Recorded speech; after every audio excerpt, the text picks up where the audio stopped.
নমস্কার বন্ধুরা, আবারও চলে এলাম প্রতিদিনের মতো আবার একটি সুন্দর নতুন রেসিপি নিয়ে আপনাদের মাঝে। এই রেসিপিটি খেতে ভীষণ ভালো লাগে, ভাত এবং রুটি দুটোর সাথেই কিন্তু খেতে অনবদ্য লাগে।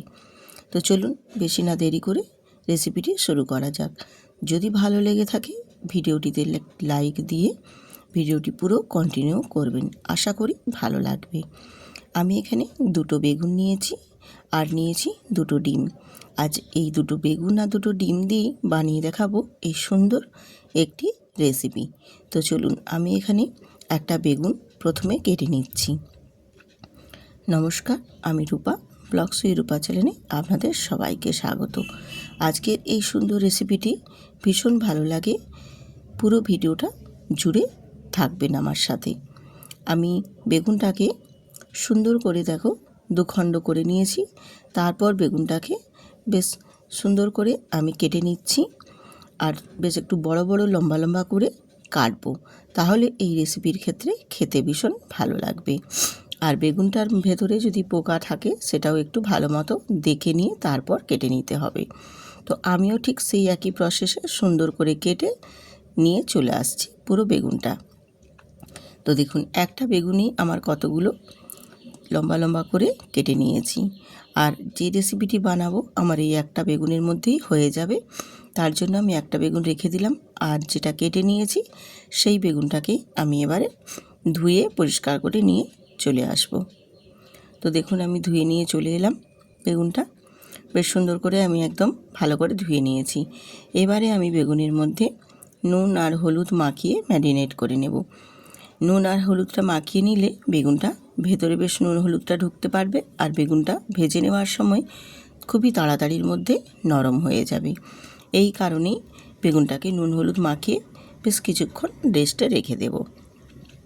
এইভাবে একটু হাতে ঘষে ঘষে বেগুনটা মাখিয়ে নেবেন, তাহলে নুনটা কিন্তু খুব ভালো মতো বেগুনের ভেতরে ঢুকতে পারবে।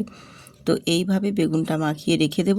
এবারে চলে যাব গ্যাসেতে। কিছুক্ষণ পর চলে এলাম গ্যাসেতে, গ্যাসটা অন করে একটা কড়াই বসিয়ে দিয়ে কড়াইয়ের মধ্যে তেল দিয়ে তেলটা বেশ ভালো মতো একটু হিট করে নিয়েছি।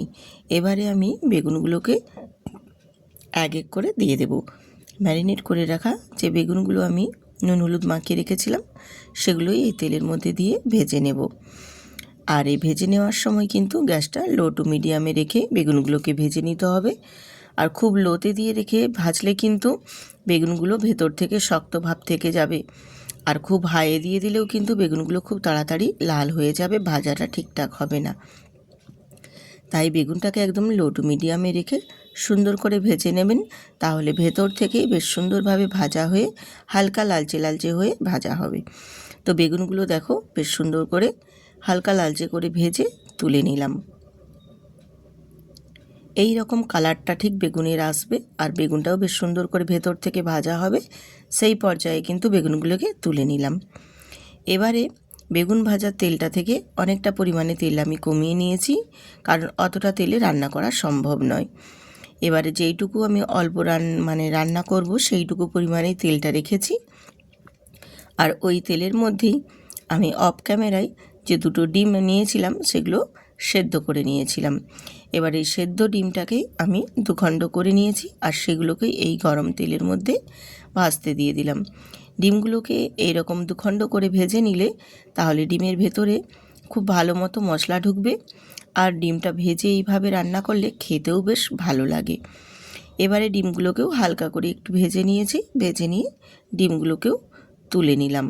খুব বেশি কিন্তু লালচে করিনি, দেখো তোমরা দেখে নিশ্চয়ই বুঝতেই পারবে। এবারে ওই তেলের মধ্যে দিয়ে দেব পেঁয়াজের কুচো।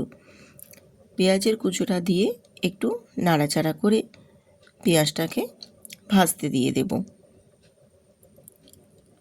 পেঁয়াজটা ভাজা হতে হতে আমি ওর মধ্যে কিছু উপকরণ অ্যাড করে দিচ্ছি। এখানে দিলাম স্বাদ মতো নুন, এর মধ্যেই দেব আমি কাশ্মীরি লঙ্কার গুঁড়ো, আর দেব হলুদের গুঁড়ো। দিয়ে পেঁয়াজের সাথে খুব ভালো করে গুঁড়ো মশলাগুলোকে একটু নাড়িয়ে চাড়িয়ে কষিয়ে নেব। এইভাবে একটু কষিয়ে নিলে কালারটা কিন্তু অপূর্ব সুন্দর আসে, খেতে ভীষণ সুন্দর হয়। এরপর আমি এখানে দিয়ে দিলাম টমেটো কুচি একটা, আর টমেটো কুচিটাও একটু নাড়াচাড়া দিয়ে দেব ঝালের জন্য এখানে কাঁচা লঙ্কা কয়েকটা। তো ঝালের পরিমাণটা অবশ্যই যে যার পছন্দ মতো বাড়ানো কমানো, যার যেটা পছন্দ সেই মতো বাড়িয়ে কমিয়ে নেবেন। আর এখানে আমি মশলা দিয়ে দেব। আর মশলাটা আমি কি দিচ্ছি সেটাও আপনাদের সাথে শেয়ার করছি। আমি এখানে মশলা বেটে নিয়েছি সেটা হচ্ছে এখানে অল্প একটু আদা, অল্প একটু জিরে আর কয়েক দানা জাস্ট সর্ষে দিয়েছি।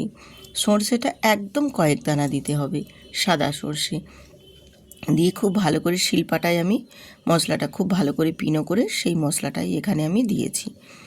মশলাটা দেওয়ার পর খুব ভালো করে একটু নাড়াচাড়া করে নিয়ে মশলাটাকেও বেশ সুন্দর করে কষিয়ে নিতে হবে, যেন মশলা থেকে বেশ সুন্দরভাবে একদম তেল ছেড়ে বেরিয়ে আসে। আর এই মশলাটাকে একটু সুন্দর করেই কষিয়ে নিতে হবে, কারণ আদা জিরের যে একটা কাঁচা গন্ধ থাকে সেই গন্ধটা যেন না থাকে, সেই পর্যায় পর্যন্ত একটু শুকনো শুকনো করে কষিয়ে নিয়ে তারপর ওর মধ্যে আমি ভেজে রাখা বেগুনগুলো দিয়ে দেব। ভেজে রাখা বেগুনগুলোও দিয়ে দিয়েছি। এবারে মশলার সাথে একটু নাড়াচাড়া করে কষিয়ে নিচ্ছি। খুব বেশি কষাবো না, আর খুব বেশি নাড়াচাড়ারও দরকার নেই, কারণ বেগুন এমনিতেই ভেজে নিয়েছি একদম, তাহলে ঘাঁটা হয়ে যাবে। জাস্ট একটু মশলার সাথে যাতে মিশে যায় সেই মতোই একটু কষিয়ে এপাশ ওপাশ করে নাড়াচাড়া দিয়ে এখানে আমি 1 বাটি আর হাফ বাটি পরিমাণে দিয়ে দেব জল, কারণ এটা আমি ডিম বেগুনের একটু গামাখা করে ঝোল করছি, এই কারণে আমি এই পরিমাণে জলটা দিয়েছি। আপনারাও আপনাদের পছন্দ মতো জলটা দিয়ে দেবেন। দিয়ে খুব ভালো মতো দেখো বলক চলে এসেছে এবং ফুটটাও বেশ ভালো মতো ফুটতে শুরু করে দিয়েছে।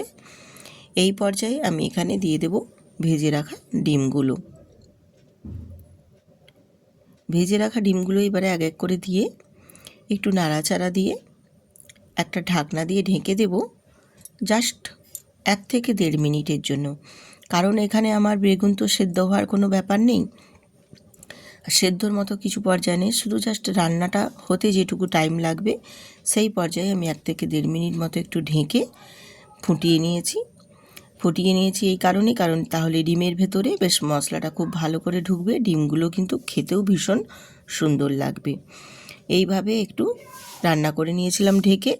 এরপর তোমাদের ঢাকনাটা তুলে দেখিয়ে দিচ্ছি, দেখো ডিমগুলো কিন্তু বেশ সুন্দরভাবে ফুটেছে, আর কুসুমের ভেতরটাও কিন্তু মশলা সমস্ত কিছু খুব ভালো মতো ঢুকে গেছে। এই পর্যায়ে এখানে আমি দিয়ে দেবো এবার ওপর থেকে কিছু ধনেপাতা কুচি। আর ধনেপাতা কুচি না থাকলে কোনো অসুবিধে নেই, একটু গরম মশলা দিয়ে দেবেন, কিন্তু ধনেপাতাটা দিলে ধনেপাতার ফ্লেভারটাও ভীষণ ভালো লাগে। হাতের সামনে যদি থাকে তাহলে দেবেন। আমিও দিয়ে দিলাম ধনেপাতা কুচিটা, দিয়ে আরও একটু কয়েক সেকেন্ড মতো ফুটিয়ে নিয়ে তারপর নামিয়ে নেব।